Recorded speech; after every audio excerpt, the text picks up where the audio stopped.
প্রচার করছে সূরা তাওবার 5 নম্বর আয়াত দিয়ে।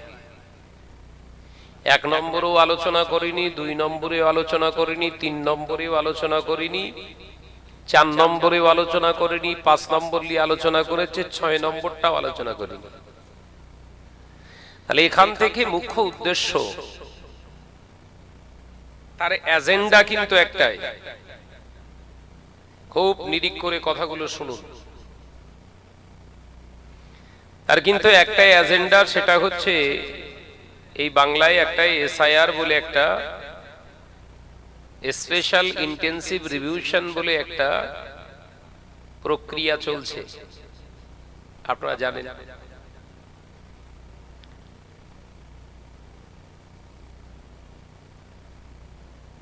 ওই যে ব্যক্তিটা কোরআনকে নিয়ে কুরুচিকর মন্তব্য সমাজের কাছে উপস্থাপন করেছে, সে একটা যথারত এই ভারতবর্ষের একটা পলিটিক্যাল রাজনীতির আঙিনার প্ল্যাটফর্মে কাজ করছে। তাহলে তার ব্যক্তিগত উদ্দেশ্য কি থাকবে, এটা নিয়ে ভাবতে হবে। নাম্বার 1, এসআইআর এর মাধ্যমে এর প্রক্রিয়া যখন শুরু হয়নি, শুরু হওয়ার সূচনায় আবহাওয়া যখন চলছে, ওই নির্বোধ ক্লাস 4 পাশ করে কি হয়েছে জানি না, ওই রকম একটা অবৈধ ঘোষপেটিয়া সন্ত্রাসী নিজের পিঠ বাঁচানোর জন্য এই অপপ্রচারটা সমাজে ভাইরাল করে দিয়েছে। কারণ ইতিমধ্যে বহু আলেম ওলামা মুভ করেছে কি বিষয়ে, এসআইআর নিয়ে। তার ভিতরে আমাকেও ধরতে পারেন। এসআইআর যখন শুরু হয়েছিল তখন আমি অন ক্যামেরায় এসে মিডিয়ার সামনে বলেছিলাম, মোল্লা কাটার চক্রান্ত, কিন্তু মোল্লা কাটবে না, যাবে কল্লা। আপনারা শুনেছিলেন কি জানি না। এসআইআর এর মূল উদ্দেশ্য ছিল মুসলিম ভোটার বাদ দেয়া, কিন্তু আমি তার আগে ভাগে বার্তা দিয়েছিলাম যে মোল্লা কাটতে চাইছে, কিন্তু যাবে কল্লা। আর এই কল্লাদের কেন্দ্র, কল্লাদের হেড যারা আছে তার সঙ্গে সব বিজেপির এজেন্ডা। তাদের ভিতরে একটি সম্প্রদায়, সেটা হচ্ছে নমশুদ্ধ বা মতুয়া সম্প্রদায়, অতপ্রতভাবে জড়িত। এসআইআর এর যে 58 লক্ষ মানুষের নাম বাদ গেছে, তার ভিতরে বেশিরভাগ সব মতুয়া। কথা বুঝতে পারছেন না? জীবিত ভোটারের কথা বলছি। 23 লক্ষর মতো সামথিং মৃত ভোটারের নাম পাওয়া গেছে, বাকিগুলো তো জীবিত। এই মতুয়া সম্প্রদায়কে, ভাইদেরকে, মতুয়া কারা? মতুয়া সমাজ, নমশুদ্ধ সমাজ হচ্ছে সব ওপার বাংলা থেকে আসা, ওরা আমাদের ভারতীয় না। ভারত একটা বিরাট মহৎ দেশ এবং এর হৃদয়ে অনেক জায়গা, সেই হিসাবে ভারতবর্ষে তারা বসবাস করছে। এসআইআর প্রক্রিয়ায় তারা বিরাট ঢোল টবলা নিয়ে বিশাল পেটাপিটি করেছিল। তার ভিতরে এই জানোয়ারটা, কোন জানোয়ার বুঝতে পেরেছেন?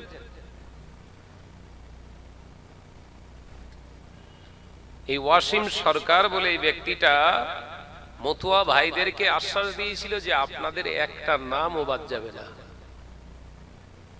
এখন বর্তমান রিপোর্ট প্রায় 1.5 লক্ষর উপরে শুধু মতুয়া বাদ পড়েছে। তারা আর ভোট দিতে পারবে না। এখন পিঠটা তো বাঁচাতে হবে তো নাকি? কথা বলছেন না কেন? ও বলেছিল কারুর একটা মতুয়ার নাম বাদ যাবে না। এই আশ্বাস দিয়ে এসআইআর করার পরে দেখা যাচ্ছে ওদেরই সব থেকে বেশি নাম বাদ। তাহলে পিঠ বেকার নির্বাচন কমিশনের, না যে আশ্বাস দিয়েছিল তার? জোরে বল না রে ভাই। যে বলেছিল কারুর নাম বাদ যাবে না, আমি অসীম সরকার বলছি, আরো বিজেপির যে সমস্ত নেতা গোতাগুলো বলেছিল ওরা সব মুখ লুকিয়ে আছে, এর শয়তানটা তো জানে আমিও তো বাংলাদেশি, তাহলে আমার খারাপিগুলো মতুয়া ভাইরাই তুলবে।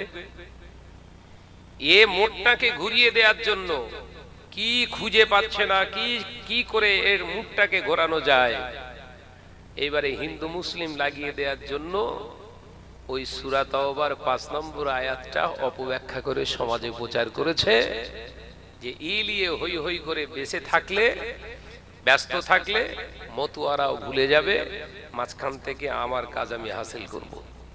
এটাই ছিল উদ্দেশ্য। কেন্দ্র সরকারের যারা আরএসএস এজেন্ডার কাজ করে, বজরং দল, এরা খোলা মনায়, একদম খোলা মনায় হিন্দু মুসলমান সম্প্রদায়ে দাঙ্গা লাগিয়ে দিতে সক্ষম।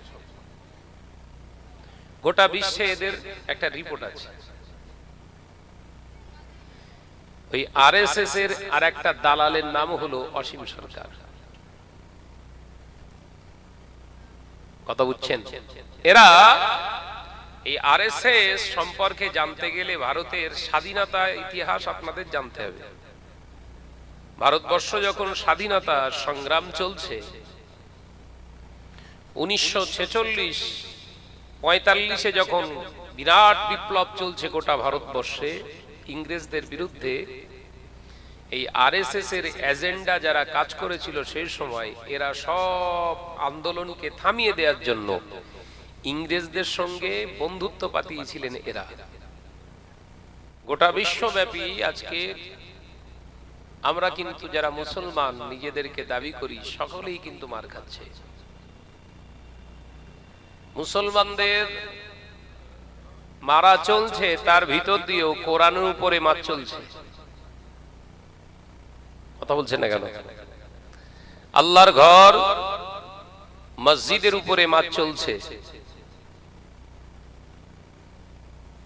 শুধু তাই নয়, বিশ্বনবী সরকারে দো আলম হুজুরের ইজ্জত শানের উপরেও মার চলছে। কথাটা ঠিক না ভুল জোরে বলে? আপনারা সকলেই অবগত আছেন বর্তমান যুগ সন্ধিক্ষণে বিশেষ করে আমার ওয়েস্ট বেঙ্গলে, ভারতবর্ষে কোরআনের উপরে মিথ্যা তহমত দিয়ে সাহাবায়ে কেরামদেরকে গালিগালাজ করে একজন 4 পাস ঘুষপেটিয়া এই ভারতবর্ষের মানুষ নন তিনি। আপনারা দীর্ঘক্ষণ ধরে শুনছিলেন কামরুজ্জামান ভাইয়ের কাছ থেকে। সে বিশ্বনবীর উপরে কালিমা লিপ্ত, সাথে সাথে কোরআনকে মিথ্যা এবং কুরুচিকর ধর্মীয় গ্রন্থের উপরে বিভিন্ন রকমের খারাপি আছে বলে বহিঃপ্রকাশ করছে। এর কারণ কি? নাম্বার 1, আমরা যারা কোরআনের ঘরে জন্ম নিয়েছি, আমাদের যাদের ঘরেতে কোরআন তেলাওয়াত হয় না, এর জন্য দায়ী অনেকটাই আমরা। সে তো আমার ধর্ম বোঝে না, জানে না, 4 পাস, একজন ঘোষপেটিয়া, বিদেশি। সে আমার এই ভারতবর্ষে, আমার এই বাংলায় সৌভ্রাতৃত্ব সম্প্রীতিকে নষ্ট করার লক্ষ্যে সে একটা অপপ্রচার দেশের মানুষের হয়ে না বলো, কাদের হয়ে? ইংরেজদের হয়ে। যারা যেখানে আন্দোলন গড়ে তুলেছিল তাদেরকে সেই ঘাঁটিগুলো চিনিয়ে দেওয়ার ব্যক্তির নাম হলো আরএসএস।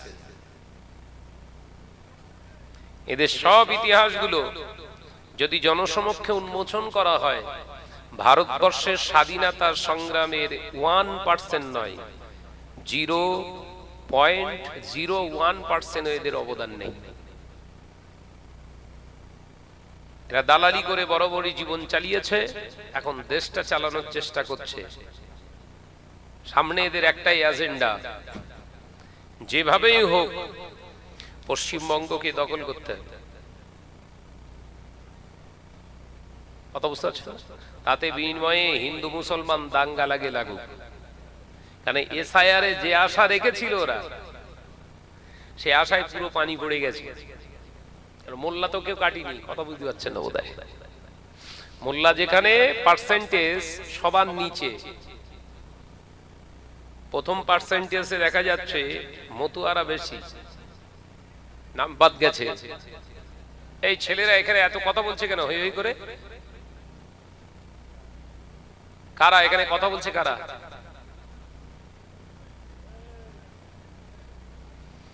কমেডির ছেলেরা যদি এখানে চেল্লাতে জলসা করে কি হবে? আওয়াজ করলে হবে না। তো সব থেকে বেশি ওরা দ্বিতীয় স্থানে এসটি, নিম্নবর্তী শ্রেণীর যত হিন্দু সম্প্রদায় সনাতনী আছে তাদের নাম সব থেকে বেশি বাদ গেছে। আর মুসলমানদের পার্সেন্টেজ গেছে 6.5, মানে 6.5% নাম কাটা গেছে। প্রায় সব মৃত ভোটার। সে মোল্লা তাড়াতি যে কল্লাও, আর মোল্লা মানেই কি বিজেপিকে ভোট দেবে? জান চলে যাবে তাও দেবে না। তাহলে যে পার্সেন্টেজ কাটতে গিয়ে বিজেপি খেলা ঘোরাতে চাইছিল, সে জায়গাও বন্ধ হয়ে গেছে। এখন ওরা চাইছে যে কোনো পরিস্থিতিতে বাংলায় আগুন লাগিয়ে দিতে হবে, দিলে ওই নিয়ে মানুষ পেরেশান হয়ে থাকবে।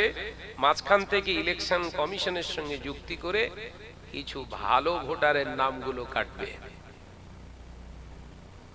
কথা বুঝতে পারেন? এটাই মুখ্য উদ্দেশ্য।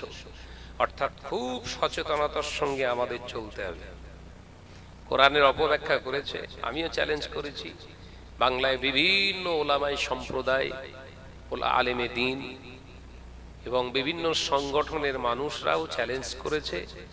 ও যদি সত্যি ঘোষপিটিয়া না হয়ে থাকে তাহলে আমাদের সঙ্গে বসবে। ও যদি ভারতবর্ষের মানুষ হয়ে থাকে তাহলে অবশ্যই আমাদের সম্মুখীন হবে। ও কথা ঠিক না ভুল জোরে বলে?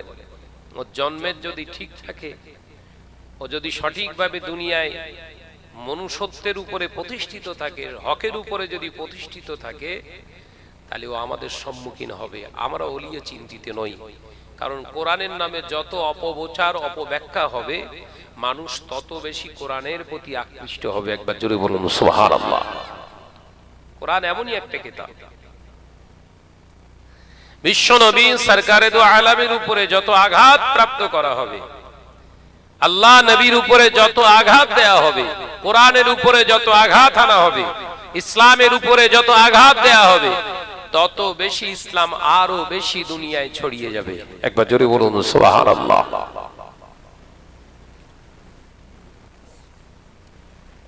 2019 সালে নিউজিল্যান্ডের মসজিদে নামাজরত অবস্থায় জামাতবদ্ধভাবে নামাজ পড়ছিলেন একজন খ্রিস্টান ক্যাথলিয়ান। কপালে ক্যামেরা লাগিয়ে লাইভ করে AK-47 অস্ত্র দিয়ে, বন্দুক দিয়ে 36 জন নিউজিল্যান্ড নামাজিদেরকে হত্যা করেছিলেন। মনে পড়ে? ওই 36 জন নামাজি মুসলমানকে হত্যা করে ওই হত্যাকারীটা, খুনিটা মনে করেছিল 36টা মুসলমান কমিয়ে ফেলেছে। দুনিয়া থেকে 36 জন কমে গেছে। কিন্তু অবাক হয়ে যাবেন, ওই 36 জনকে লাইভ আপনার টেলিকাস্ট করে লাইভে খুন করার কারণে ওই নিউজিল্যান্ডে তৎক্ষণিক সাথে সাথে 437 জন খ্রিস্টান ধর্ম ছেড়ে ইসলাম কবুল করে নিয়েছে। অর্থাৎ ইসলামকে যত আপনি মেটাতে চাইবেন, ইসলাম তত বেশি ছড়াবে। কোরআনকে যত বেশি মেটাতে চাইবেন, তত বেশি ছড়াবে। মুসলমানকে যত বেশি চেপে দেওয়ার চেষ্টা করবেন, মুসলমান তত বেশি শক্তিশালী হবে। এটা আল্লাহর কুদরতি হাত। একবার জোরে বলুন সুবহানাল্লাহ। আরো একটা উদাহরণ দিই, দীর্ঘদিন ধরে গাজায় যুদ্ধ চলছে, 2.5 বছর হয়ে গেছে, জানেন তো? বিরাট সৈন্য সামন্ত নিয়ে প্রায় 1 লক্ষর মতো এই 2.5 বছরে আমার ফিলিস্তিনি ভাইদের তারা হত্যা করেছে, শহীদ করে দিয়েছে। সমীক্ষা অবাক হয়ে যাবেন, ফিলিস্তিনের 1 লক্ষ মানুষকে হত্যা করে তারা শেষ করেছে। গোটা বিশ্বেই 2.5 বছরের ভিতরে প্রায় 4.5 লক্ষ মানুষ ইসলাম কবুল করে নিয়েছে। একবার জোরে হবে না? অর্থাৎ একদিক থেকে মারলে আর একদিকে তারা গজাবে। এ মিটিয়ে দেওয়ার জিনিস নয়, কারণ আল্লাহ যেখানে বলেছেন ইন্না দীনা ইনদাল্লাহিল ইসলাম, আমি আল্লাহর নিশ্চয়ই পছন্দ, আমার মনোনীত দ্বীন ধর্ম হলো ইসলাম। একবার জোরে বলুন সুবহানাল্লাহ। জমিনের মালিক কে? জোরে বলেন আল্লাহ। আসমানের মালিক কে? আল্লাহ। হায়াতের মালিক কে? মৌতের মালিক কে? রিজিকের মালিক কে?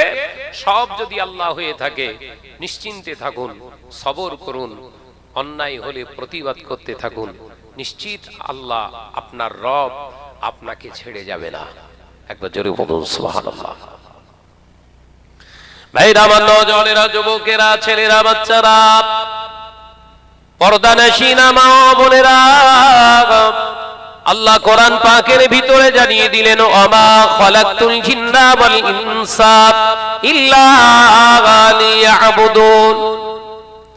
ও নওজওয়ানেরা, মুরব্বিয়ান গণেরা, ছেলেরা, বাচ্চারা, পর্দানশীনা মা বোনেরা, আল্লাহ কোরআনের জন্য জানিয়ে দিলেন দুনিয়ার জিন এবং ইনসান, শুনে রেখে দাও, জেনে রেখে দাও, আমি আল্লাহ পাক দুনিয়ার জমিনে জিন এবং ইনসানকে আমি সৃষ্টি করেছি পাখাও মারার জন্য নয়, খামখেয়ালি চলার জন্য নয়। আমি আল্লাহ পাক রব্বুল আলামিন জিন এবং ইনসানকে সৃষ্টি করেছি ইল্লা লিয়াবুদুন, আমি আল্লাহ আমার ইবাদত বান্দিগির জন্য। ইল্লা লিয়াবুদুন, অনলি ফর প্রেয়ার মি, শুধুমাত্র আমার ইবাদত বান্দিগির জন্য। ও আমার বান্দা বান্দিরা, দুনিয়া জমিনে আমি আল্লাহ তোদের পাঠিয়েছি আমার ইবাদত বান্দিগির জন্য। দুনিয়া জমিনে তোরা যেখানে যাবি, দুনিয়া জমিনে তোরা যা কিছু খাবি, দুনিয়া জমিনে তোরা যা কিছু করবি, আমি আল্লাহর হুকুমের বাইরে কিছু করবি না, হুকুমের বাইরে কিছু দেখবি না, হুকুমের বাইরে কিছু খাবি না। আমি আল্লাহ পাক রব্বুল আলামিন জানিয়ে দিলাম, আমার হুকুম যদি তোরা না বুঝতে পারি, ও আমার বান্দা বান্দিরা, আমি আল্লাহ পাক জানিয়ে দিচ্ছি, শুধু নামাজ মানে ইবাদত নয়, শুধু রোজা মানে ইবাদত নয়, শুধু হজ মানে ইবাদত নয়, শুধু যাকাত মানে ইবাদত নয়, শুধু আল্লাহ আল্লাহ জিকির করা মানে ইবাদত নয়। ও আমার বান্দা বান্দিরা, হাজিরানে মজলিস, মহান সেই রব্বুল আলামিনের দরবারে জানাই লাখো কোটি শুকরিয়া, যে মহান রব প্রতিপালক দুনিয়ার সমস্ত খারাপিয়াত থেকে আমাদেরকে হেফাজত করে তানার একটি পবিত্র পাক রহমতের মজলিসে আমাদেরকে সকলে উপস্থিত এবং উপনীত হওয়ার আল্লাহ সুযোগ দান করেছেন। সেই মহান স্রষ্টা রব্বুল আলামিনের দরবারে কালিমাতুশ শুকর আদায় করে উচ্চ আওয়াজে একবার প্রাণ খুলে পড়ি আলহামদুলিল্লাহ। সালাতু সালাম জানায় বিশ্বনবীর দরবারে, যে নবীকে সৃষ্টি না করলে আল্লাহ কুল কায়নাতকে সৃষ্টি করতেন না। প্রাণ খুলে পড়ি সুবহানাল্লাহ। একটু জোরে বলেন। সেই হাবিবের দরবারে, লাবিবের দরবারে জানায় লাখো কোটি দরুদ ও সালাম, উচ্চ আওয়াজে পড়ি সাল্লাল্লাহু আলাইহি ওয়াসাল্লাম। দীর্ঘক্ষণ ধরে সন্ধ্যার পর থেকে এলাকার মসজিদের আলেম ওলামা, ইমাম সাহেব, হুজুর, হাফেজ সাহেবগণ ওয়াজ নসিহত আপনাদের কাছে পেশ করেছেন। তবে যা পরিবেশ দেখলাম, শোনার বোধহয় কেউ ছিল না। মানে বকা উল্লো বকে গেছে, শোনা উল্লো ছিল না।